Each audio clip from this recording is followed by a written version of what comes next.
We live in the generation of the evolution of the internet. Along with the advent of Web 2.0 came the introduction of social media, the era of don't talk to strangers online, because how could you know who was talking to you if it could be anybody hiding behind the screen? But today, the internet faces a new set of challenges, because it's not just about who is behind the screen anymore, it's about what is. The war of disinformation is raging online, and pre-programmed automated bots are the foot soldiers. We as humans were born to talk and communicate, and much of the brain is devoted to generating, sensing, processing, and understanding speech and communication in its various forms. So when humans were building their first civilizations, we were also expanding the spoken and written form of communication. We didn't start communication with swiping and typing. In fact, for most of human history, we didn't even have technology. So it's no surprise that what we expect from our interactions with machines is what we really want from our interactions with people, and that's natural conversation. But the natural language of humans is not the natural language of computers. For humans, natural language is slang, it's colloquialism, it's the flow of language. There are stops and starts, awkward pauses, and so on. When we interact with computers, we're often interacting with bots. Put simply, a bot is a software application or a computer program that accepts input in the form of a written or spoken text in a natural language and provides as output text in a written or spoken form, also in a natural language. For this reason, it takes a lot of computing power and complexity to really understand natural language for humans and to then imitate this language. The whole trick of a bot is to make it seem like you're conversing with a real human being. But just how real this trick is depends on the sophistication of the system, but also the extent to which the human wants to know if they're talking to a machine or not. The President of the United States himself has been caught out engaging with bots, but perhaps not in the way you would expect. This is a very big night for the President of the United States.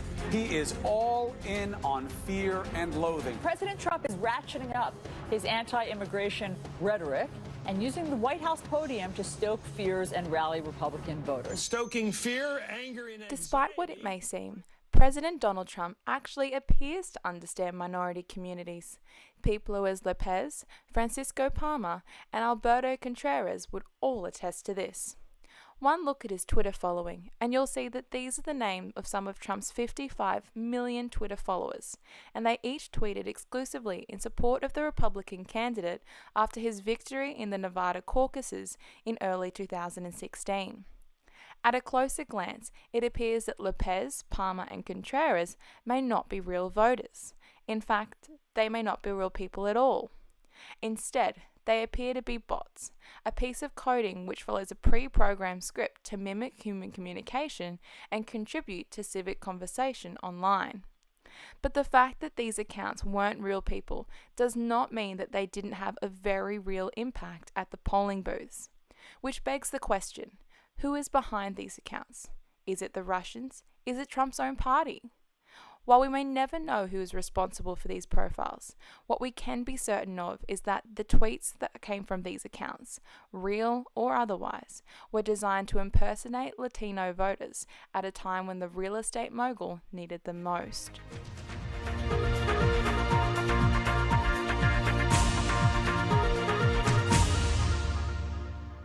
On July the 31st of last year, the US President thanked @ProTrump45 for her support. As part of a thread, @ProTrump45 tweeted, Retweet. If you support Trump, tweet to #ProTrump45 on September 3rd. Let's show Twitter we supported POTUS. To which @RealDonaldTrump responded, Thank you, Nicole. To be recognized, much less publicly acknowledged by Trump on Twitter, is, well, Huge. And it is, not only because of his large following, but because of the potential for retweets, follows, and more.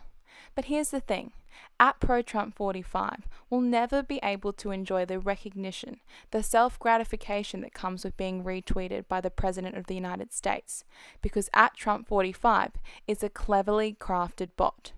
But how do we know? What makes a bot a bot? According to the Journal of Information Technology and Politics, social bots are a version of automated software used on social media platforms to undertake tasks and mimic real users. They are social media accounts backed by algorithmic software which enable them to post, tweet, and message at their own accord. Often bot profiles lack basic information such as screen names or profile pictures. These bots tend to have few followers, tweet duplicate messages at the same time, and then vanish from the social networking platforms, often without a digital trace left behind. Which brings us back to @ProTrump45. At the time of the post, the 21-year-old African-American female entrepreneur from New Jersey had posted over 7,000 tweets, followed 34,000 accounts, and amassed a following of nearly 145,000 followers. But what do these numbers suggest? What is it about likes, about followers, that we attribute to credibility and popularity? Social media is built upon this flawed assumption of goodwill and veracity. We see a post with 30,000 likes and we think that post has 30,000 likes because 30,000 people, actual real-life people, actually liked it. If an account, much like @ProTrump45, has hundreds of thousands of seemingly active followers, then there must be hundreds of thousands of actual humans out there listening to them and supporting them. Right? Wrong. In the digital era, we tend to ascribe real-world meaning and importance to digital metrics, disregarding that they can not only be manipulated but artificially manufactured altogether, to the point that they are somewhat meaningless. Likes, followers, retweets, it can all be bought just as easily as it can be sold. Yet we, both producers and consumers on this platform, blindly insist on their real-life weight, their worth as a form of social currency. Inflation be damned. For Douglas Gilbolt, whose studies into computational social science have explored the policy implications of social media and bots, social media platforms propel bots into agency. In his work Growing Bot Security, an ecological view of bot agency, Gilbert positions the platform's agency as depending on the norms of identity constructions that online habitats impose and grow. Traditionally, agency is said to rely on the general ability to construct what Aristotle called an ethos, a view of oneself as a certain kind of person, with intentions, beliefs, and moral responsibility. Several scholars deny bots' agency on the basis of Aristotle's theories, but their analysis focused on early generations of bots that fail miserably at gaining acceptance as real users. Social bots, by contrast, are remarkably successful at gaining acceptance as real users, not because of change in bot intelligence, but because of changes in their environment. Social networking services are a new kind of habitat that imposes habits of self-constructions that both humans and bots are able to equally exploit. All forms of agencies depend on their environment. Applying Aristotelian standards to bots assumes that the same standards for agency apply across environments. This may be a useful way to model chatbots and wikibots, whose environments rely on sophisticated standards of language that these bots fail to meet. Gilbolt's model of bot agency insists that social networking sites are distinct from chat rooms and data repositories in that they provide users with a profile page for representing their identity, along with a number of automated communication tools built into the website's interface. Through these inbuilt resources, social bots can construct a realistic profile and rise to positions of measurable influence in online communities. Social bots, such as @ProTrump45, achieve agency by manipulating their profile settings, popularity measures, and automated conversation tools. So, how do we know that @ProTrump45 is a bot? What are the tell signs of these manipulated profile settings? The first giveaway for the account was the profile photo. The photo appears to be a young woman, which was later found out to be a cropped image of a t-shirt model whose picture appeared on Placeit, a site which sells mock-ups of technology products and services. The profile photo for one of @ProTrump45's biggest promoters, an account under the name of Kendra Manning, who claimed to blog for ProTrump45.com, also appeared to be an altered picture of a t-shirt model too. 3 days after the initial claim was made that this account was a bot, Twitter suspended @ProTrump45 and all other associated accounts. But is that enough? Is it enough to simply suspend users which appear to be automated accounts as a measure to curb the spread of malicious political propaganda? With the upcoming election, Twitter is once again scrambling to find new ways to curb the spread of disinformation and misinformation online. So, what plans does Twitter currently have underway to regulate political bots in the future? With revisions made to their API guidelines to limit automation earlier this year, the updated Twitter guidelines now state: the use of any form of automation, including scheduling to post identical or substantially similar content, or to perform actions such as likes or retweets across many accounts that have authorized your app, whether or not you created or directly control those accounts, is not permitted. So, what does this mean for accounts using automation for the purposes of posting or disseminating spam to artificially amplify or inflate the prominence of certain tweets? According to the revised API guidelines. Firstly, posting duplicative or substantially similar content, replies, or mentions over multiple accounts you control, or creating duplicate or substantially similar accounts, with or without the use of automation, won't be allowed. Secondly, posting multiple updates on a single account or across multiple accounts you control to a trending or popular topic, for instance, through the use of a specific hashtag with an intent to subvert or manipulate the topic, or to artificially inflate the prominence of a hashtag or topic, won't be allowed.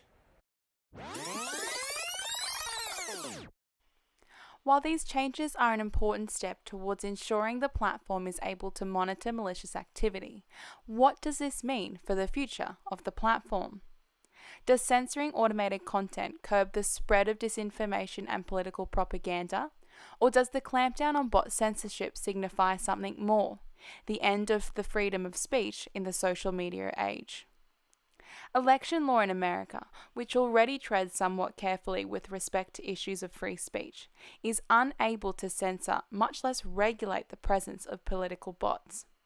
What's interesting to note here is that the conduct of political bots implicates some of the core issues of campaign regulations. Election law bans the coordination between candidates and their supporters, upholds rules surrounding soliciting and administering financial support to candidates, and outlines requirements to disclose affiliations, all facets of the law which bots aren't required to abide by. What we begin to see here is that not only are there gaps between the regulation of political bots and election law, but rather that because of the emergence of bots, the nature of political communication itself is changing. There's not going to be a President Donald Trump. I continue to believe Mr. Trump will not be president. You're not going to be president, all right? Donald Trump will never, ever be president of the United States. Donald Trump is not going to be president of the United States. From the fall of the Roman Empire to the unprecedented rise of Donald Trump, the dissemination of political propaganda is by no means a new phenomena. However, what is new is the ability to spread this propaganda globally so instantly, with immediate repercussions. The pace of these technological iterations and the amplification of automated machine learning at this scale are having profound effects on the experiences of real people online. How can we understand what's really happening online in this space? How can we get an idea of what opinions others do or don't hold that we may or may not share when we don't know if it's coming from real people? These sorts of practices seek to normalize the impact of hate speech online by dulling the effect of divine rhetoric through repeated exposure. They give users a warped sense of understanding of what views are acceptable and shared and what views aren't. And this distorted sense of reality leaves users in the grey area of what the general consensus on a particular topic really is. As we've seen in the US, this can very quickly lead to radicalization in real time. Donald Trump wins the presidency. The business tycoon and TV personality capping his improbable political journey with an astounding upset victory. Donald J. Trump will become the 45th president of the United States, defeating Hillary Clinton in a campaign unlike anything we've seen in our life. Social bots do not need to fully embody Aristotelian agency over social networking sites because, in a sense, neither do humans. Gilbolt's ecological approach to bots focuses on interface features of networking platforms as targets of intervention and innovation, thereby expanding the scope of bot security. It also situates bots in the context of platform providers with a vested interest in interface design, revealing a range of new political problems. This view points towards a hybrid ethics wherein humans and bots act together to solve problems in internet security. With social media platforms coming under pressure to regulate the presence of bots, Facebook, or at least the programmers behind Facebook, have changed their algorithms over the last 6 months to deprioritize engagement bait and needlessly polarized content. And, to the surprise of just about every publication online, this approach appears to have worked. News publishers which relied on somewhat gaming the system saw their figures drop, while the interaction rates for mainstream outlets continued to flourish. Twitter, on the other hand, has not done the same. But could they? Could Twitter replicate the effectiveness of this platform censorship? And even if they could, would they? It's hard to imagine a reality where Twitter, a multi-billion-dollar company, would prioritize the promotion of quality over quantity, especially when the latter is infinitely more profitable. As a service, one of Twitter's greatest strengths is that it gives users complete control over who they follow and what they see.